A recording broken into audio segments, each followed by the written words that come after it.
welcome to our 7th series of the Lanner video blog named Edge Talk, giving you a bit of an insights on the edge computing market and what we're focusing on. We have been announced recently a partnership with a major player. We've been working with a company called Prodapt. It's very actively engaged in NFV and SDN and the overall infrastructure for service providers and build an ecosystem where we became partner with Prodapt. So I'm delighted to have Rajiv on board here today to give us a little bit of an insights on what Prodapt is, what they do, and what's so special about it. So Rajiv, give us a quick overview on what Prodapt does. Sure. Thanks, Sven. It's great to be with you on this Edge Talk. I've followed all of those sessions that you have held. Very insightful. Thank you so much for setting this series up, and gladfully so.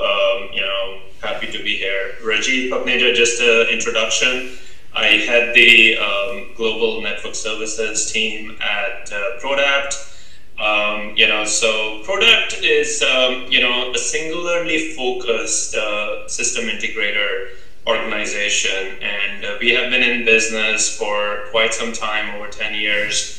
And what I'm showing on the slides here is just the passion that we have towards digitization of telcos, right? Moving communication service providers to become a digital service provider, and all the work that we are doing across the organization on telcos. So we focus primarily on telco plus, and that plus is interesting because as telcos are becoming TMT, technology, media, telecom companies, they have media operations and so forth. So we are expanding into those domains as well.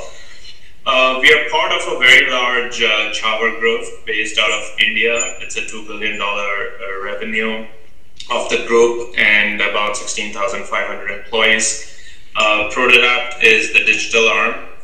As you can see, some of the customers that we are working with in Americas and Europe, and truthfully so, that every customer has a story that we have been working with them on various aspects of digitization, be it cloudification, network automation, AI, ML, robotics, customer experience, OSS, BSS transformation. So we have taken a lot of journeys with them and so forth, recognized by Gartner, and also with a very strong ecosystem of partners that we work with. And thankfully, Lanner, welcome you on the ecosystem partnership as well. So how we are structured in terms of what our offerings are, as I mentioned earlier, that we focus across IT operations, CPO organizations, product teams at telcos. So inside the company also, we are geared to cater to all the responsibilities and KPIs of CIO, CDO, CNO, CO, and CTO. And the network services, which I lead for the company, are primarily focused on the CNO and the CTO and CTIO organization, and we are heavily backed by the next generation and labs capability that we have in Chennai and Bangalore, where we are doing a lot of accelerators development in big data, AI, ML, cloud management platforms, IoT. So we have developed those solutions in either co-creation mode with telcos, or develop those accelerators to jumpstart those transformation, at service providers. Within network services, in the CNO organization, we are doing a lot of work in SDNization, which may be orchestration, integration work, OSS, BSS. Then we focus on network analytics and network automation for 5G, telco cloud, network cloud integration, and so forth. And we take pride in this open virtual exchange, which I will cover as we talk through the presentation and our discussion today. And actually, you're part of that open virtual exchange, right? So that's the OVX part of it, I think, right? That's right, correct. And why we in services team, have focused on the automation, intelligence, and agility. So if you look at the telcos today that we are seeing in working with them, they have like three major challenges, right? And the first challenge is, as you know, is coming from new revenues. How do we monetize the infrastructure? If I'm investing in 5G, where is the monetization? Where is the use cases that are coming from there? How do I monetize every piece of investment that I'm doing? If I'm doing cloud collaboration with hyperscalers, how can I monetize that news? And then as I am moving from 3G to 4G to 5G, although all of the users think that the 5G should be at the same cost as 4G, right, but the investments are not the same, right? Yep. And then the last but not least, we look at our access and core infrastructure. It's a very heterogeneous infrastructure, right? And how do I bring agility into that part of the network is a challenge. How do I manage my physical and virtual network resources? How do I transform my edge? How do I bring transformation of the network? How do I collapse the layers? How do I bring simplification? How do I bring programmability? Those are the challenges that are very prevalent in telcos today. To impact the transformation of the network or operations, I get carried away with all these key tracks that industry is leading, and I have to deal with standard bodies, and vendors are driving zero touch, auto scale, network as code. How do I consume all of that? But at the bottom line is that I need to make money. I can make money by improving my operational efficiency, bringing more network analytics. How do I make my operations more data-led? And how do I increase the speed of my service offerings, be it SD-WAN and so forth? At the end of the day, if I have to become a truly 5G ready or 5G operator, I have to be programmable. I have to automate a lot of things. I have to consume disaggregation. I have to virtualize a lot of infrastructure and softwareization of my network, right? So that is how Prodapt, within the network services context and vertical, we have grouped all of our services offerings into these three pillars, right? The automation, analytics, and agility. And now, of course, there are a lot of threads, and we have an elaborate service catalog where we are engaged with different operators and in different, as they are in different part of their journey or different time of their journey. But our offerings are majorly focused on automation. Doesn't really matter, it's 5G, SD-WAN, disaggregation, cloudification, and so forth. So we call it netbots.ai. And that's the accelerator that we are working in setting up automation factories for telcos. Then the second one is Synapse. Synapse is our homegrown AI ML service bench, right? This is where we are helping operators to either reduce the truck roll reduction that they have, to bring more network predictability of faults, alarm suppressions, building closed loop automation, implementing zero touch assurance for them, towards a zero knock operations, right? So that is our network analytics pillar. The last one, which Lanner is part of, Sven, is the agility piece, which is where the open virtual exchanges. And the basic purpose of open virtual exchange is, how do I make consumption of disaggregated platforms easier for my operators, customers, right? So that is the entire energy that we are putting behind the open virtual exchange. Yeah, so I think the aspect here is that you're basically bringing all the pieces together, right? Yeah, I think you broke up for a second, yeah. Okay. Okay, so I think now why this open virtual exchange, right? And why we thought that it is necessary to bring the pace of innovation promised by openness and disaggregation and virtualization or containerization of the network workloads, and why it was necessary to do that. But when we are moving towards in that direction, there are certain challenges that most of our customers are seeing.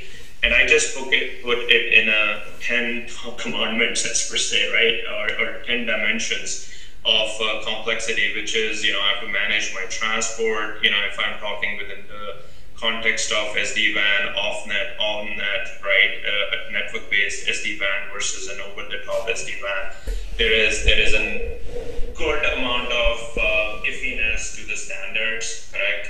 Not clearly defined, although MEF has attempted to do that.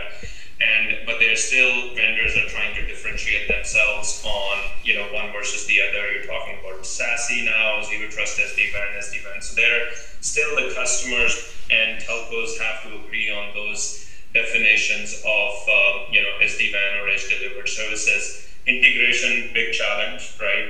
When you're talking from the MEC perspective and SD-WAN. Complex validation metrics, because each vendor has their own firewall functions, they have their SD-WAN function, there is voice, there is WAN optimization, WAN acceleration functions. So all those things add to the complexity when you look at the permutation and combinations, right? Mm-hmm. So when I get to the ready for service tag for SD-WAN, by then you've already dealt with good amount of testing that you need to do, good amount of integrations that you need to do. You need to test the APIs before you integrate them to your OSS, BSS, or ticketing system as telcos would like to do.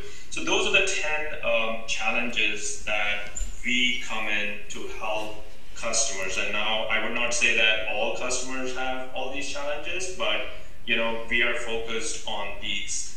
And when I look at the Open Virtual Exchange, the idea is very simple. We want to create a third-party vendor technology ecosystem, mm-hmm. which basically helps telcos to consume a pre-vetted, pre-tested, pre-integrated platform, right, for them to quickly launch. Mm-hmm. Now, how do we do that is bringing the accelerators that I talked about. So we basically, the shrink wrap, the automation solution that we have, the analytics solution that we have created SD-WAN and edge delivered services, sandboxes in the lab, which has readily available zero-touch provisioning for day one, day two type of provisioning as well. So all those things bring together a package for operators to consume disaggregation in a much faster way. Like, for example, we are working with you in some of the accounts or some of the customers where we are pre-vetting, your solution in the lab. We're working with Intel on the network edge accelerator test environment. So those things, become valuable to customers to consume disaggregation faster. Yep, it's shortened timelines, right? Yeah. Quicker to revenue. Exactly. Because the challenge here in disaggregating and putting it all together, it's still a significant effort typically. So, having the same setup for virtual lab to create an environment which is a known working model for the deployment. That's pretty much where we're heading with this combination, right?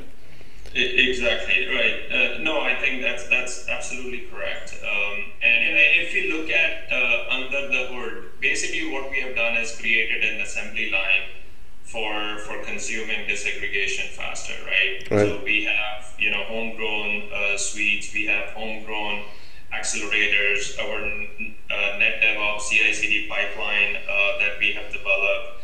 And the idea here is you bring all the disaggregated solutions and we run through our exercise. Now, this could be in a deployment mode, mm-hmm. when we are becoming a managed service provider for some operators, as we are rolling out some SD-WAN for them, doing customer talks for them. Yep. So we take this framework with us when we perform those functions for those telcos.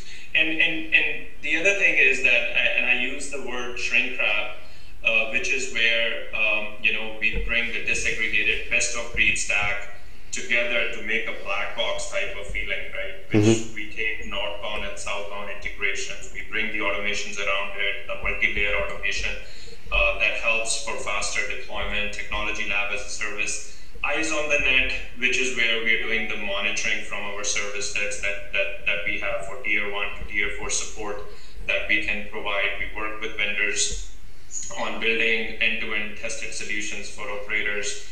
And this service desk is a way of telcos or technology vendors to engage with us, which has all the tutorials, all the training documents for launching new services faster, to enable your staff to do that. So all of those things come together under the hood as a service that we are offering to a lot of our telco customers right now. That's excellent. Yeah, and just to summarize, I'm not going to go through one of them. These are the benefits of automation that we have brought, the benefits of analytics consumption, building data-led operation for telcos, and the agility that we are bringing, which is reducing order to activate. So all those functions and services we have impacted in a positive way for our customers. I just put together a capture on those verticals that we started, and there are a lot of write-ups, a lot of insights that we have developed. I just list that on this slide, and the listeners and viewers are more than welcome to look at all those insights that we have put together. So that's Prodapt. That's what we're doing. Sven. Okay, so appreciate the insights. What would be the steps to get in contact with Prodapt? What would be the best option here to get engaged with Prodapt and look at potential combined solution as a service provider? I think they'll contact me on Prodapt website, marketing and Prodapt, prodapt.com. With this, actually, we're getting to the end of the session. Appreciate your time. Very well put together. And hopefully we'll have some future projects together, and we'll expand the lab activities. Just one word, that we both are building remote labs with the Intel openness framework for integration and so on. So any questions out there, feel free to contact Prodapt directly, or Lanner in that case. And thank you very much. Thank you, Sven. Bye now. Bye.